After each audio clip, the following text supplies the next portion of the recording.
लक्ष द्या इकडं. आपल्याला 1 ते 100 पर्यंतच्या संख्या म्हणता येतात. फळ्यावर एखादी संख्या लिहिल्यानंतर त्या संख्येचं वाचन करता आलं पाहिजे. 1 ते 100 मध्ये काही संख्या अशा आहेत की त्या आपल्याला सहज वाचता येतात, पण काही संख्या वाचताना मात्र आपल्याला अडचण येते.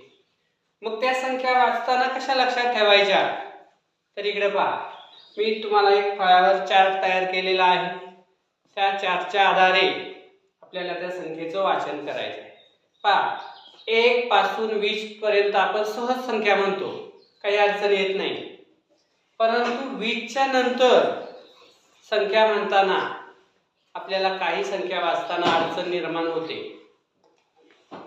पहा, इथं लिहिलंय मी 20, त्याचं अक्षरी सुद्धा आपण इथं लिहिलंय 20, आणि 20च्या पुढच्या संख्या वाचन करताना सुद्धा आपल्याला काही अडचण येत नाही.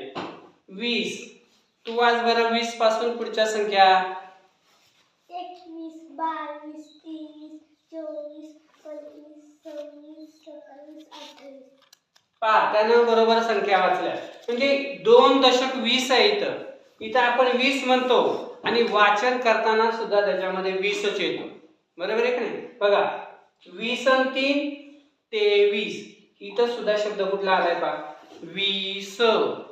इथं पहा 20 5 25 25, म्हणजे इथला शब्द सुद्धा 20 हा जसाच्या तसा 20च्या पुढच्या संख्या वाचताना येतो.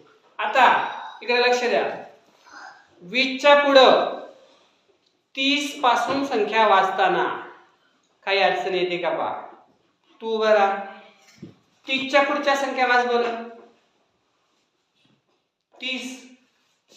30च्या पुढच्या संख्या वाच बरं. 31, 31, 32, 33, 34, 35, 36, 37, 38. हा पहा 30, इथं सुद्धा काही अडचण येत नाही. 30च्या पुढच्या संख्या वाचताना सुद्धा 31, 32, म्हणजे 30 हा शब्द पुन्हा पुन्हा येतो. 40च्या पुढच्या संख्या वाचताना 41, 42, 43, 44, 45, 46, 47, 48, म्हणजे 40 हा शब्द पुन्हा पुन्हा येतो. म्हणजे त्याही संख्या वाचताना अडचण येत नाही. परंतु हे किती आहेत पहा बरं, 50. 50च्या पुढच्या संख्या वाचताना आपण इथं बघ, इथं किती लिहिले 51. 51 म्हणतो का रे? नाही, आपल्याला तसं वाचता येत नाही. पण 50च्या पुढच्या संख्या वाचताना आपल्या आवाजामध्ये बदल होतो, तो म्हणजे 51. काही संख्या वाचताना 51, काही संख्या वाचताना 50. चल तू वाच बरं, 50च्या पुढच्या संख्या म्हण बरं. 51, 52, 53, 54, 55, 56. हा, आता पहा, म्हणजे 50च्या पुढच्या संख्या वाचताना इथं मी लिहिले 50 1 51, आणि बघा 51 इथं 1 शब्द आहे, इथं 50 शब्द आहे. पण 50च्या पुढच्या संख्या वाचताना 50 म्हणत नाही, तर वाचन करताना 1 किंवा 50 म्हणतो. बरोबर आहे का नाही? ही संख्या वाचा बरं, किती आहे ही संख्या? 53. बघा इथं आली 1, 51, इथं आली 53. म्हणजे 50च्या पुढची संख्या वाचताना 1 किंवा 50 ह्या गोष्टी लक्षात ठेवायच्या. हे उच्चार लक्षात ठेवायचे, म्हणजे आपल्याला संख्या लक्षात येतात. आता 6 दशक म्हणजे 60. 60च्या पुढच्या संख्या वाचताना आपण काय लक्षात ठेवायचं? 60. आलं का लक्षात? कोण वाचतंय 60च्या पुढची संख्या? आवाज. 61, 62, 63, 64, 65, 66, 67, 68. 61, 62, 63, 64, 65, 66, 67, 68. म्हणजे 60 शब्द. 60 शब्द येत नाही वाचन करताना. म्हणजे आपण 60च्या पुढच्या संख्या वाचताना काय लक्षात ठेवायचंय? षष्ट हा शब्द लक्षात ठेवायचा. 61. आता इथं किती लिहिलेत पहा बरं, वाच बरं तू वाच. 62. बघा हा षष्ट शब्द लिहिलाय आपण. हा षष्ट शब्द इथं आहे वाचन करताना. 60 शब्द येत नाही. हे किती आहेत वाचा बरं? 68. बघा षष्ट म्हणजे 60च्या पुढच्या संख्या वाचन करताना आपण षष्ट शब्द लक्षात ठेवायचे. हे किती आहेत रे? 7 दशक 70.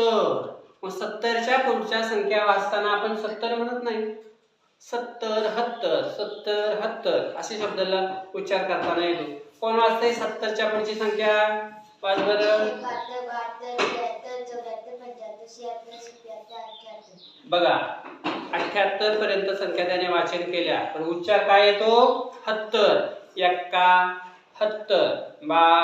72 73 म्हणजे 70च्या पुढच्या संख्या वाचताना 70 70 म्हणजे 70 शब्द लक्षात ठेवायचा. 71. बघा इथे शब्द आहे 71. ही संख्या कोण वाचतं? वाच तू. ही संख्या वाच. 76 76. समजलं तुम्हाला? आता 70च्या नंतर 80 येतं. 80 वाचताना सुद्धा आपल्याला काहीच अडचण येत नाही. 80 81 82 83 84 85 86 87 88 म्हणजे 80च्या पुढच्या संख्या वाचताना सुद्धा आपल्याला काही अडचण येत नाही. आता अजून अडचण कुठे येते? तर 90च्या पुढच्या संख्या वाचताना 9 दशक 90 म्हणतो आपण, पण 90 म्हणताना त्याच्या पुढच्या संख्या वाचताना आपण 90 म्हणत नाही, 90च्या पुढे 91 म्हणत नाही. मग काय म्हणतो?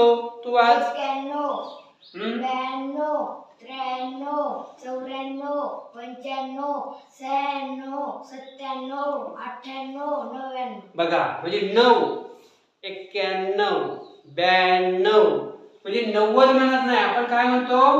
9 म्हणतो. ही संख्या किती वाज बरं?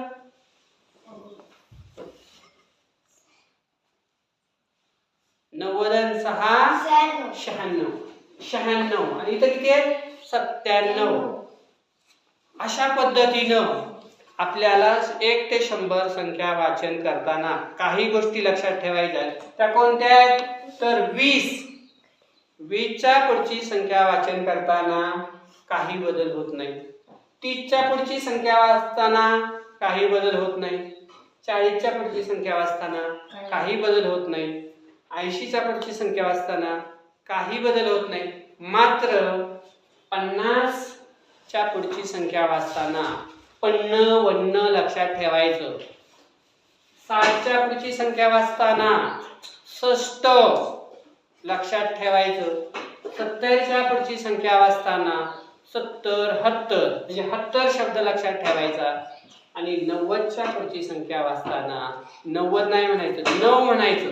91 92 अशा पद्धतीनं तुम्ही 1 ते 100 पर्यंत संख्या वाचन व्यवस्थित लक्षात ठेवायचं आहे.